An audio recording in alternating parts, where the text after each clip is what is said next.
From secret military orders in ancient Rome to the encrypted texts on your phone right now, the need to keep things secret, well, it's just part of being human. For most of history, it was all an art form, this constant back and forth between clever code makers and even cleverer code breakers. But what if it didn't have to be an art? What if it could be a science?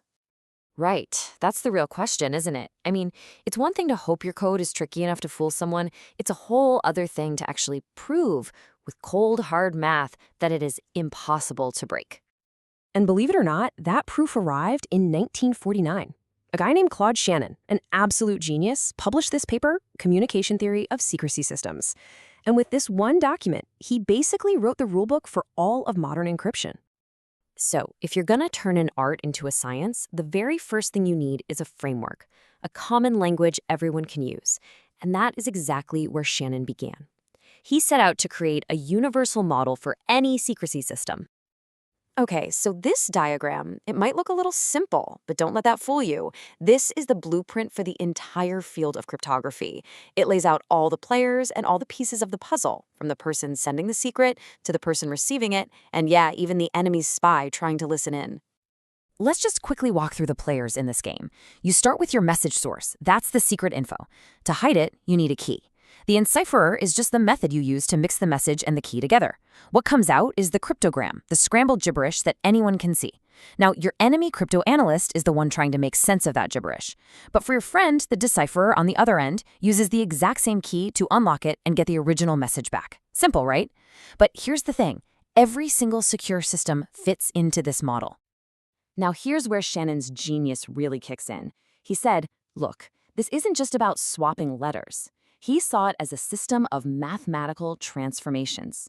The key you choose doesn't just shuffle the message. It actually picks one specific mathematical function from a massive family of possible functions to completely transform it. And this is a total game changer.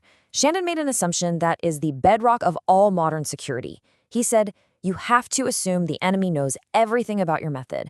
They know the algorithm, they know the math. The only thing they don't have is your specific secret key. All the security has to live in the key, not in the cleverness of your method. So, with that framework in place and that crucial rule established, we can finally ask the million-dollar question. What does it take to create a code that is truly, provably, 100% unbreakable? This is the holy grail we've all been searching for. Shannon gave it a name, and it's a great one. Perfect secrecy. Think about it like this. An attacker gets their hands on your encrypted message. In a system with perfect secrecy, that scrambled text gives them absolutely no clue what the original message was. It's like finding a locked box. For all they know, it could contain the crown jewels or just an old sock. They've learned nothing. And of course, Shannon put this in very precise mathematical terms. He said that whatever an attacker might guess about your message before they see the encrypted version, the a priori probabilities, has to be exactly the same as what they can guess after they see it, the a posteriori probabilities. Bottom line, seeing the secret code doesn't help them one bit. Their odds of guessing right haven't improved at all. This diagram shows it perfectly. Just pick any encrypted message on the right side, say E3. Now follow the lines back to the original messages on the left. See? There's a possible key that connects E3 to every single one of the original messages. So if you're the attacker and you see E3, you have no idea which message it started as. You're still completely in the dark. But there's always a catch, isn't there? And this one's a big one. To get this perfect, unbreakable security, your secret key has to be at least as long as the message you're sending, and you can never, ever reuse it. That's why we don't use it for everything, but it is the absolute gold standard of security. Okay, so if perfect secrecy is the dream, but it's often too impractical for the real world, what do we do? Well, Shannon gave us something just as useful, a way to measure exactly how imperfect or how strong our real-world systems actually are. He came up with this idea called equivocation. The easiest way to think about it is as the enemy's confusion level.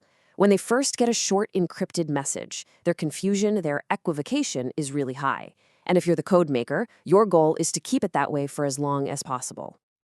Now check out this graph from Shannon's actual paper. You can literally watch that confusion just melt away. The vertical line is the enemy's uncertainty. the equivocation. The horizontal line is how much encrypted text they've gotten their hands on. And for a simple cipher, look at how fast that uncertainty just plummets towards zero as they intercept more and more text. And eventually, that line hits the floor. It hits zero. Shannon called this the unicity point. It's that critical moment where the enemy has seen just enough text that, mathematically speaking, there's now only one possible message and one possible key that fits all the evidence. Game over. The cipher is broken. So let's zoom back out for a second. Why are we talking about the super dense, nearly 80-year-old paper? Because it is, without a doubt, the foundation of our entire digital world. He completely changed the game. Before Shannon, cryptography was an art. You hoped your tricks were clever enough. After Shannon, it became a science based on proof. We stopped guessing if a system was secure and we started actually measuring it. He gave us the mathematical tools from his information theory to do the analysis. He laid out these core design principles called diffusion and confusion, which are all about scrambling patterns in the language. And these principles are still used today in things like AES encryption. And most importantly, he gave the entire field its ultimate goal: provable security. So every time you do some online banking, the security that's protecting your money is standing directly on the scientific foundation that he built. Every time you send a private message on an end-to-end encrypted app, you're using a direct descendant of Shannon's work. To put it bluntly, our modern digital life, with all its secure commerce and private communication, would be totally impossible without the science that Claude Shannon pioneered. And all of this leaves us with one final, really important question for today. We're in this constant arms race, right? Code makers versus code breakers. And now, with things like AI and quantum computers coming, both sides are about to get a massive upgrade. So, are we getting closer to finally achieving Shannon's dream of perfect, provable secrecy? Or is the enemy cryptanalyst about to get a whole lot smarter, a whole lot faster?